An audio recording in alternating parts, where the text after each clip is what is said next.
Russian troops riding in compact cars targeted Ukrainian FPV drones.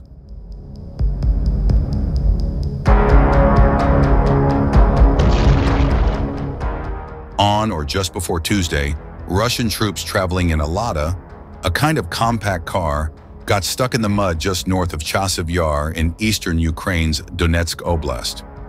The Lada was a sitting duck when an explosive first-person view drone barreled in.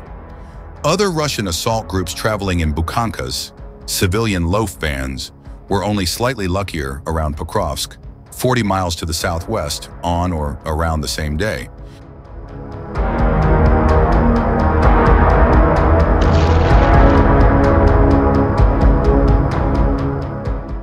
While they managed to cross the still frozen ground, their mobility didn't save them from the ever-present drones. The combination of mud and drones afflicts logistics troops as much as it afflicts the infantry. Russian supply trains have no choice but to stick to the main paved roads, as alternate routes are increasingly soupy as winter turns to spring.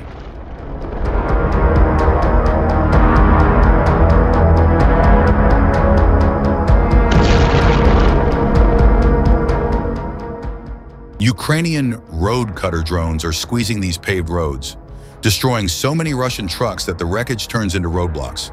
The situation near Pokrovsk is extremely difficult. Logistics are being disrupted, and there aren't enough personnel.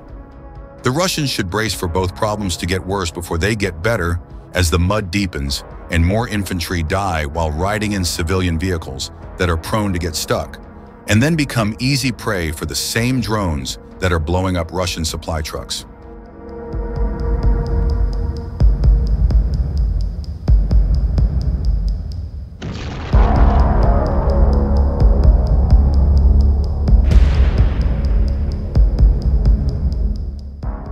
On the other hand, 2 days after Ukrainian mechanized forces counterattacked in western Russia's Kursk Oblast, taking advantage of an operational pause by Russian and North Korean troops in the oblast, the leading Ukrainian elements are clinging to new positions around the village of Fanasivka, 3 miles east of their original lines.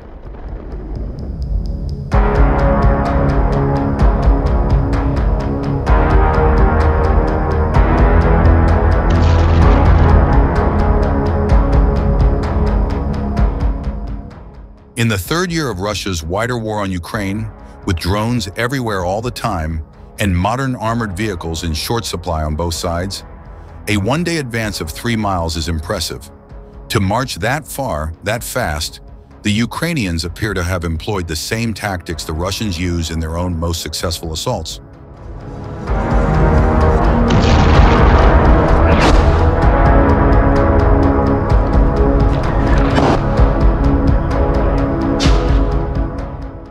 It's not at all clear the Ukrainian infantry will be able to hold on in Fanasivka. Their positions in the forest just outside the village have been under relentless bombardment by Russian drones and artillery for 2 days. There's still a chance to quickly push the enemy out.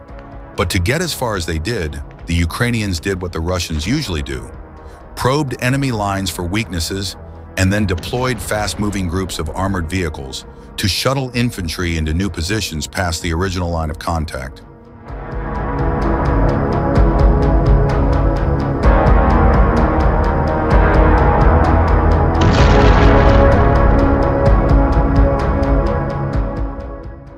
Ukraine could consolidate its advance depending on whether more infantry arrives quickly enough to defend against a Russian counterattack.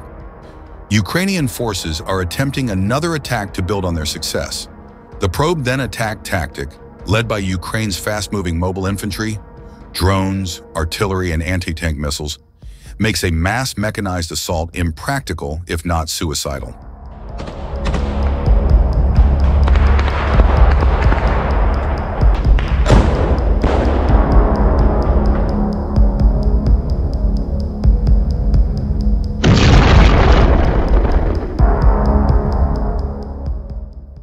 The Russians, with their 3-to-1 or greater manpower advantage in many sectors of the front, tend to send small groups of infantry toward Ukrainian lines, clearly assuming most of the scouts will get killed, but apparently hoping a few of them discover gaps in Ukrainian defenses.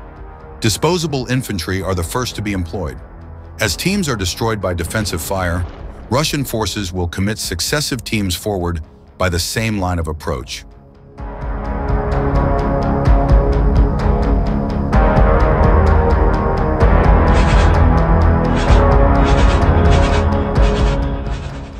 Ukrainian forces must continuously defend their positions against consecutive waves, expending ammunition, exposing the locations of their defensive positions, and exhausting their personnel. If Russian manpower outlasts Ukrainian firepower, the Russians may take control of the weakened Ukrainian positions. The main difference between the Russian and Ukrainian versions of this assault tactic is that the Russians have an abundance of troops, but the Ukrainians don't. So the Ukrainians must be taking some other approach to probing Russian lines before the main attack.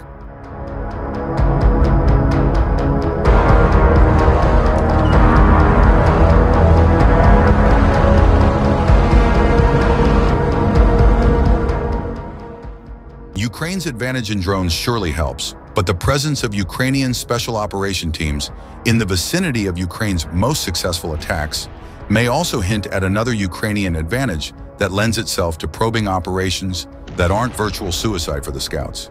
The Ukrainian Navy's 73rd Naval Special Operations Center, Ukrainian Navy SEALs basically, is deployed in Kursk near the launching position for the recent counterattack toward Fanasivka.